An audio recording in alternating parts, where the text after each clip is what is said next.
आपको ज्ञात है कि हाल ही में जो कि आरएस एग्ज़ाम 2024 का रिजल्ट आउट हुआ है, उसमें राजस्थान के झुंझुनू ज़िले से भी जो कि पिलानी क्षेत्र के गांव पीपली से भी एक बड़ी और शानदार खबर आ रही है, जो कि श्रीमान अशोक जी छिरूस ने वो एग्ज़ाम क्रैक किया है आरएस 2024 का, और उसमें ओबीसी एक्स सर्विस मैन के रूप में उनको 13वीं पोजीशन मिली है। तो बहुत बड़ी उपलब्धि है। आखिर जानते हैं इस सफलता के पीछे उनकी कैसी मेहनत रही है, किन किन कठिनाइयों से वो गुजरे हैं और किन किन लोगों का सपोर्ट रहा है। पूरी जर्नी के बारे में विस्तार से चर्चा हम करेंगे।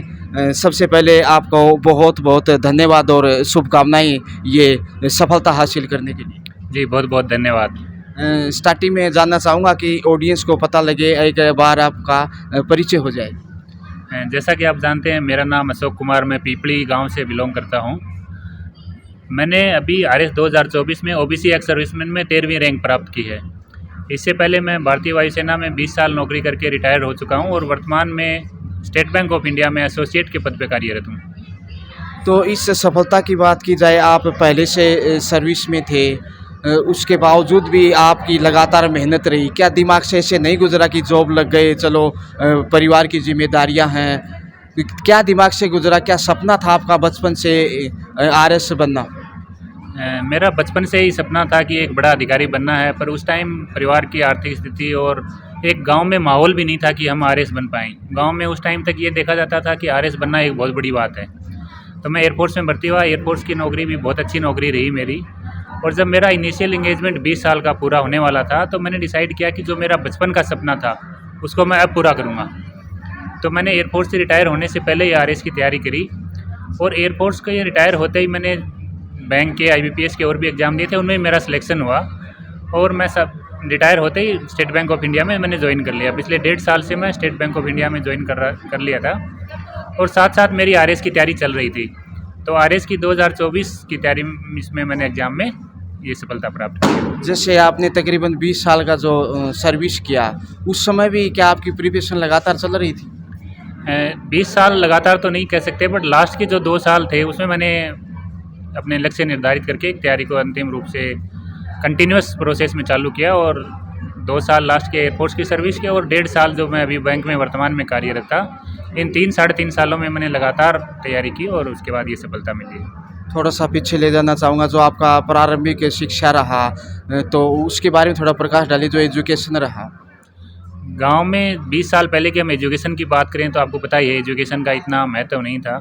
लेकिन हमारे परिवार में ताऊ जी स्कूल प्रिंसिपल थे, तो हमें वो हमेशा ये सिखाते थे कि शिक्षा के बिना कुछ भी नहीं है।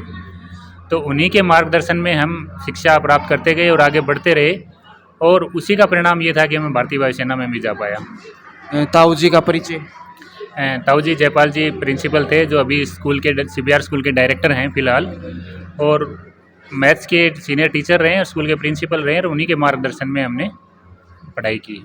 तो कहते हैं गुरु बिना ज्ञान नहीं और गुरु बिना सफलता नहीं। तो आपकी सफलता के पीछे कोई ना कोई रोल मॉडल ज़रूर होगा, तो उससे मैं जानना चाहूँगा किसका ज़्यादा सपोर्ट रहा और किसका मार्गदर्शन महत्वपूर्ण था? जी, इसी संदर्भ में बात कर रहा था मैं। माता पिता और अपने परिवार का तो हमेशा सपोर्ट और आशीर्वाद रहता ही है, और साथ में जो मेरे ताऊ जी हैं उनका भी काफ़ी सपोर्ट रहा इसमें, और हम आगे बढ़ते गए।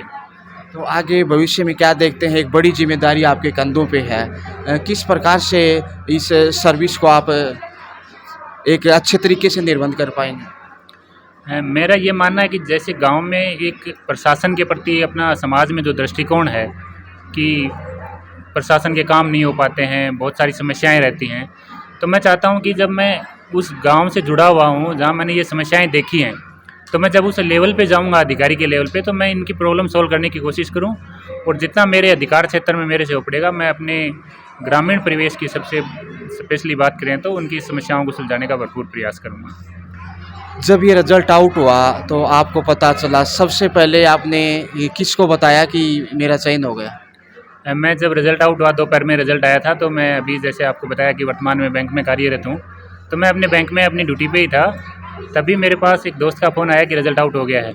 तो मैंने इमीडिएटली रिज़ल्ट देखा, तो मेरी ओबीसी में 13th रैंक थी, तो मैं खुशी हुई। सबसे पहले बैंक स्टाफ को ही पता लगा ओबीसी, और उसके बाद मैंने सबसे पहले अपने घर वालों को, पिताजी को फ़ोन किया कि बेटा तहसीलदार बन गया है।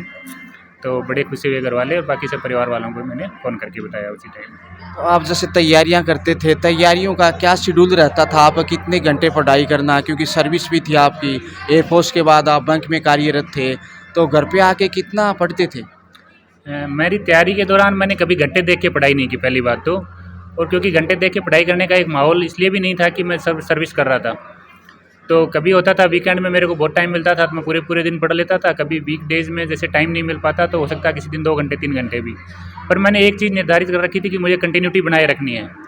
आज अगर 1 घंटा भी मिला है तो मुझे 1 घंटा पढ़ना है। तो मैंने कंटिन्यूटी को पिछले 3 सालों में नहीं छोड़ा और उसी का परिणाम था कि ये सफलता मिली है।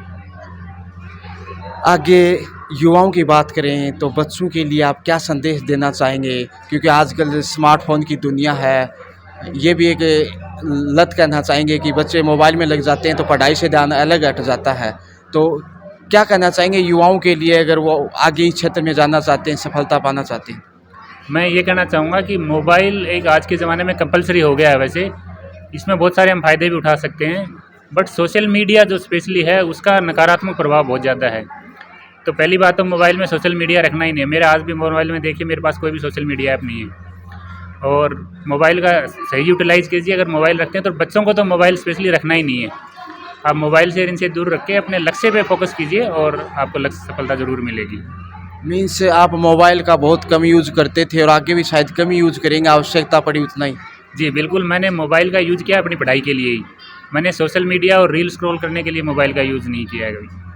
तो अपनी पढ़ाई के लिए यूज़ करना है। इंटरनेट आज एक अच्छी भी चीज़ है, बुरी भी चीज़ है, तो इसका सकारात्मक उपयोग कीजिए। मैं बच्चों को यही कहना चाहूँगा। और कोई भी लक्ष्य बड़ा नहीं होता है। ग्रामीण परिवेश में एक ये माहौल रहता है कि ये इतने लक्ष्य बड़े हैं, हम तो छोटी मोटी नौकरी लग जाए तो बड़ी बात है। तो जब बड़े सपने देखेंगे तो ही बड़े सपने हासिल कर सकते हैं। तो सपना कोई बड़ा नहीं है, अपने लक्ष्य निर्धारित करके लगे रहिए और सफलता ज़रूर मिलेगी। जैसे आपको सफलता मिली, लोगों की बधाइयाँ आ रही होंगी आपके पास फ़ोन पे, और जो आज आपके गांव में इस विद्यालय में जो कि CBR स्कूल है, सीनियर सेकेंडरी स्कूल, तो इसमें स्वागत किया गया, तब कैसा फील आ रहा है? ये मेरे लिए बहुत ही सम्मान की बात है कि मेरे को यहाँ पे बुला के सम्मान किया गया इतना, और मेरे को काफ़ी अच्छा फील कर रहा है। और मैं विद्यालय को धन्यवाद देता हूँ इसके लिए। और साथ ही साथ बच्चों को, छात्र छात्राओं को स्पेशली मैं कहना चाहता हूँ कि ये सम्मान सिर्फ ये आपको मोटिवेट करना चाहिए कि ऐसा सम्मान कल को हमें भी लेना है और हम भी IAS बने, बड़े अधिकारी बने, डॉक्टर बने, इंजीनियर बने, जो मन करे वो बने, पर सफलता मिलेगी। आप आगे बढ़ते रहिए। आपको क्या लगता है जो कि CBR स्कूल आपके परिवार से संबंधित है, इस विद्यालय से कब ऐसी प्रतिभा निकल के आएंगी? क्या आशाएं करते हैं आप? मैं अभी स्कूल के प्रोग्राम में भी मैंने देखा बच्चे स्टेज पे आके बोल रहे हैं, तो मैं उन बच्चों में कॉन्फिडेंस देख पा रहा हूँ कि वो आगे ज़रूर सफल होंगे। और बच्चों को ये कहूँगा कि भी आप ऐसे ही कंटिन्यू लगे रहिए। आपका स्टाफ, आपके स्कूल प्रबंधन बहुत ही मेहनत कर रहे हैं आपके लिए। आप भी उतनी मेहनत कीजिए और आप ज़िंदगी में ज़रूर आगे बढ़ेंगे। Thank you so much. आप अपने पैतृक गांव पीपली में आए और विद्यालय में भी यहाँ इतना समय आपने दिया, बिजी शेड्यूल होने के बावजूद। तो आपको ढेर सारी शुभकामनाएं और उज्जवल भविष्य की कामना और आशा करते हैं कि जैसा आपने बताया कि ग्रामीण क्षेत्र से जो भी कार्य होगा आप बड़ी ईमानदारी और निष्ठा से वो कार्य पूर्ण करेंगे। बहुत बहुत धन्यवाद sir. Thank you so much. तो ये थे श्रीमान अशोक जी छिरू, जो कि पीपली गांव से हैं और इन्होंने RS OBC में 13वीं रैंक हासिल की है और पूरे पीपली गांव का और पूरे पिलानी क्षेत्र का कहना चाहिए कि पूरे ज़िले का नाम रोशन किया है। कैमरामैन अनिल जी के साथ है मैं गजानन दोबड़ा, डे नाइट शेखावाटी, पिलानी।